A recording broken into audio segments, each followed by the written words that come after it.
کوئی اتنا مفاد پرست بھی کیسے ہو سکتا ہے کہ اپنے مفاد کی خاطر کسی کی زندگی تباہ و برباد کر دے اور اسے اس بات کی ندامت تک نہ ہو۔ ڈرامے کی نیکسٹ ایپیسوڈ میں آپ لوگ دیکھیں گے کہ کس طرح سے ماجدہ کی وجہ سے مناہل کی زندگی پہلے تو برباد ہو گئی، اس کے بعد ماجدہ ہی آ کر کرتی ہے مناہل کو ٹونٹ اور آ کر کہتی ہے کہ تم کیا چاہتی ہو کہ دنیا والے تمہاری وجہ سے ہمیں باتیں سنائیں؟ تم خود کو مظلوم ثابت کروانا چاہتی ہو، یہ بتانا چاہتی ہو دنیا والوں کو کہ تم اس گھر میں خوش نہیں ہو۔ تو میں تمہیں ایک بات بتا دوں، اگر تم اپنی طلاق کے بارے میں کسی کو بھی بتانے کی کوشش کرو گی تو زین کو کوئی کچھ نہیں کہے گا، بلکہ بات سب سے پہلے تمہارے کردار پر آ جائے گی، اور میں ایسا ہرگز نہیں چاہتی۔ اس لیے میں چاہتی ہوں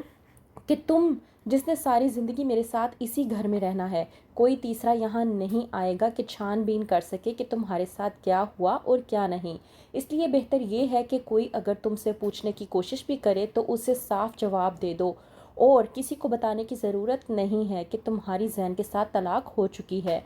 وہیں پر دوسری طرف سارہ، جو کہ اپنی والدہ سے پوری طرح سے اختلاف پہ ہے کہ وہ حنان سے ہی شادی کرے گی، لیکن ماجدہ اس بات کو ماننے کے لیے تیار نہیں ہوتی۔ وہیں پر آتی ہے مناہل اور آ کر ماجدہ کو سمجھانے کی کوشش کرتی ہے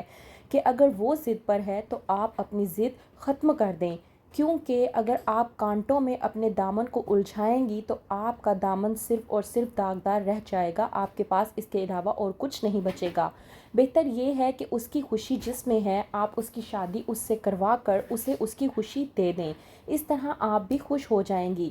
ماجدہ مناہل کی باتیں سننے کے بعد تھوڑا سا سمجھ جاتی ہے اور زارا سے کہتی ہے کہ وہ زارا کی شادی حنان سے کرنے کے لیے تیار ہے، یہاں تک کہ وہ پوچھتی ہے کہ حنان کیا کام کرتا ہے اور اس کی سیلری کیا ہے۔ جب زارا اپنی والدہ کے منہ سے یہ باتیں سنتی ہے تو اسے پہلے تو یقین نہیں آتا، لیکن بعد میں کہتی ہے کہ میں بہت خوش ہوں۔ ماجدہ زارا سے کہتی ہے کہ ابھی تو میں نے ان کے گھر پر بھی جانا ہے تاکہ ان کا رہن سہن دیکھ سکوں، البتہ میں بہت اچھے طریقے سے جانتی ہوں کہ وہ ہمارے معیار کے مطابق نہیں اترتے، لیکن تمہاری خوشی کی خاطر کیا کروں، مجھے ماننا پڑ رہا ہے۔ وہیں پر دوسری طرف نرگس، جو کہ مناہل کو اپنی بیٹی مانتی ہے اور کرتی ہے مناہل کو کال، یہ دیکھ کر کہ مناہل کس صورتحال میں رہ رہی ہے، اس سے یہ سب کچھ برداشت نہیں ہوتا۔ مناہل کو کہتی ہے نرگس کہ میں نے تمہیں اپنی بیٹی مانا ہے اور بیٹی کی طرح ہی سمجھتی ہوں، تمہیں صرف ایک مشورہ دوں گی کہ تمہاری زندگی میں کوئی بھی معاملات ہوتے ہیں یا تمہیں کسی بھی قسم کی کوئی بھی تکلیف پہنچتی ہے تو مجھے لازمی بتانا،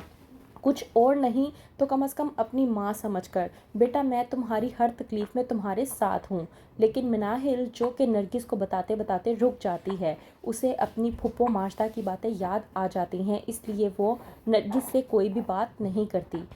وہیں پر دوسری طرف ماجدہ، جو کہ زارا کے کہنے پر چلی جاتی ہے حنان کے گھر پر تاکہ اس کا رشتہ طے کر سکے، لیکن ماجدہ کچھ اور ہی باتیں لے کر چلی جاتی ہے حنان کے گھر، جا کر کہتی ہے کہ میں اپنی بیٹی زارا کی شادی تمہارے بیٹے حنان کے ساتھ کرنے کے لیے تیار ہوں، لیکن میری ایک شرط ہے۔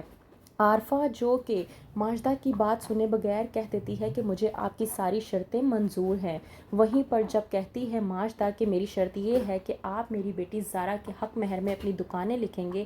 اور ساتھ میں 30 تولہ سونا تو کم سے کم ہونا ہی چاہیے، تو یہ بات سننے کے بعد حنان اور عارفہ کے تو ہوش ہی اڑ جاتے ہیں۔ انہیں اس بات کا احساس تک نہیں تھا کہ ماجدہ آ کر یہ سب کچھ بھی کر سکتی ہے۔ تو کیا ہوگا آگے، کس طرح سے مناہل کی طلاق کی بات سب کے سامنے کھل کر آئے گی، کیا ہوگا مناہل کے ساتھ، کس طرح سے ملے گا انصاف، جاننے کے لیے دیکھتے رہیے پتھر دل۔